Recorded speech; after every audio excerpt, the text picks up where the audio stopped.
আসসালামু আলাইকুম প্রিয় ভিউয়ার্স, আমরা যারা কোর কাটিং মেশিন ব্যবহার করি আমাদের কিন্তু অন্যতম একটি সমস্যা হচ্ছে কোর কাটিং মেশিনগুলো বারবার ছুটে যায় এবং লুজ হয়ে যায়।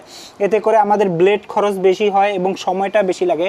আপনারা চাইলে এই ধরনের কোর কাটিং মেশিনের জন্য অ্যাঙ্কর বোল্টগুলো ব্যবহার করতে পারেন।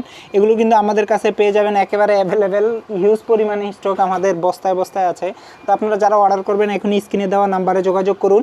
এগুলো ব্যবহার করলে আপনি একটা কোর কাটিং মেশিন দিয়ে খুব দ্রুতই আপনার ছাদের হোলগুলো করতে পারবেন এবং একটা দীর্ঘদিন ব্যবহার করা যায়, কারণ এগুলোর মধ্যে যে প্যাচটা আছে এই প্যাচটা কিন্তু বড় সাইজের। আপনারা খেয়াল করলে লক্ষ্য করতে পারবেন, একেবারে ভিডিওতে স্পষ্টভাবে দেখানো আছে। প্যাচগুলো কিন্তু মোটা, এগুলো মোটা হওয়ার কারণে আপনারা দীর্ঘদিন ব্যবহার করতে পারবেন এবং প্যাচ নষ্ট হয়ে যাওয়ার চান্স থাকবে না। তো আপনারা যারা দীর্ঘদিন কোর কাটিং মেশিন ব্যবহার করতে চান এবং অল্প সময়ে দ্রুত কাটিংগুলো করতে চান তাহলে এখনই আমাদের স্ক্রিনে দেওয়া নাম্বারে যোগাযোগ করে এই অ্যাঙ্কর বোল্টগুলো অর্ডার করতে পারেন। ধন্যবাদ সবাইকে, আল্লাহ হাফেজ, আসসালামু আলাইকুম।